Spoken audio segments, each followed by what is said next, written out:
தென்னாடுடைய சிவனே போற்றி, எந்நாட்டவர்க்கும் இறைவா போற்றி. திருநீற்றின் பெருமை. நீலகண்டன் என்பவன் நெய்யும் தொழில் செய்பவன்.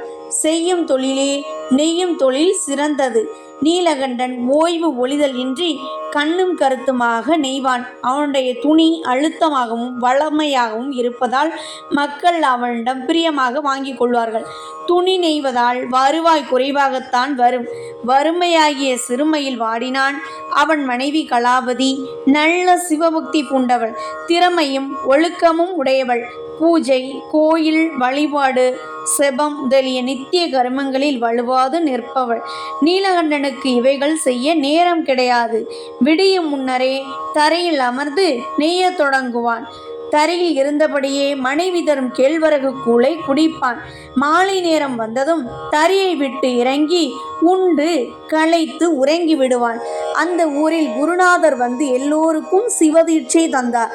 நீலகண்டன் அதில் ஈடுபடவில்லை. அவனுக்கு தரையே குறி, வேறு நெறி இல்லை. கணவனிடம் அனுமதி பெற்று கலாவதி தீட்சை பெற்று கொண்டாள். அவள் காலை மாலை அனுஷ்டானம் செய்பவள். கலாவதி கணவனை பார்த்து, சதா நெய்து கொண்டிருக்கிறீர்களே, ஆத்மலாபம் தேட வேண்டாமா?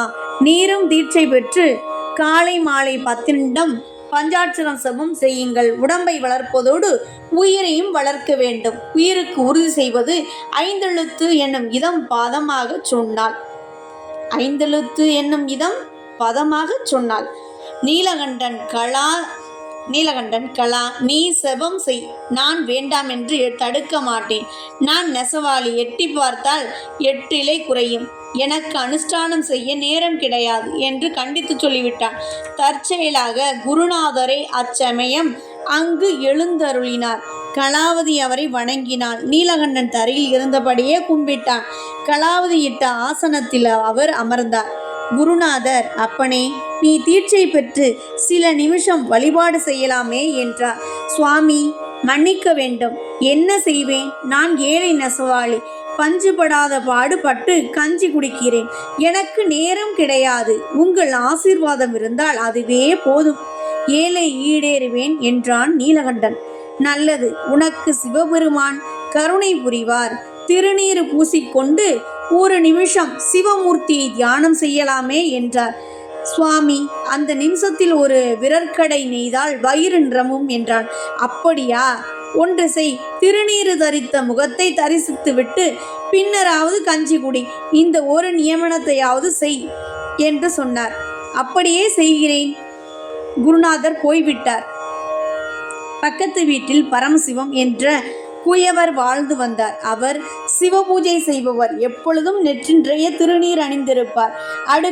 அடிக்கடி ஜன்னல் வழியாக நீலகண்டனிடம் பொடிக்கு வருவார். அவரை பார்த்துவிட்டு நீலகண்டன் தரையில் இருந்தபடியே கூளை குடிப்பான்.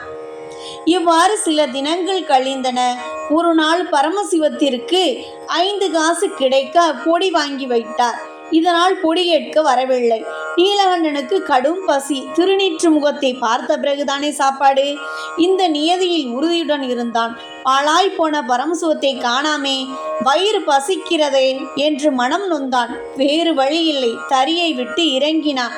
அடுத்த வீட்டிற்கு ஓடினான். அந்நேரம் களிமண் கொணர பரமசிவன் ஊருக்கு அருகில் உள்ள வயலுக்கு சென்றிருந்தார்.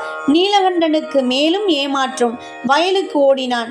பரமசிவம் வயல் பக்கம் மண் எடுக்க குழியில் மண்ணை தோண்டினார். அதில் பவுன்கள் நிறைந்த 2 செப்பு குடங்கள் இருந்தன. யாராவது பார்த்து விட்டார்களா என்று நிமிர்ந்து பார்த்தார். அதே சமயம் நீலகண்டன் அங்கு ஓடி வந்து, பார்த்து விட்டேன் என்று கூறிவிட்டு திரும்பினான். அவன் புதையலை பார்க்கவில்லை. திருநீரிட்ட முகத்தை மட்டுமே பார்த்தான். பிறகு அவசரமாக ஓடி தரையில் அமர்ந்து கூழ் குடித்தான்.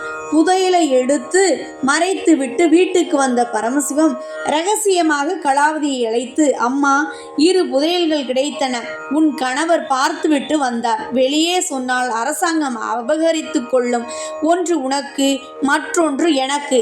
இது நமக்குள்ளே இருக்கட்டும் என்று ஒரு செப்பு குடத்தை தந்தார்.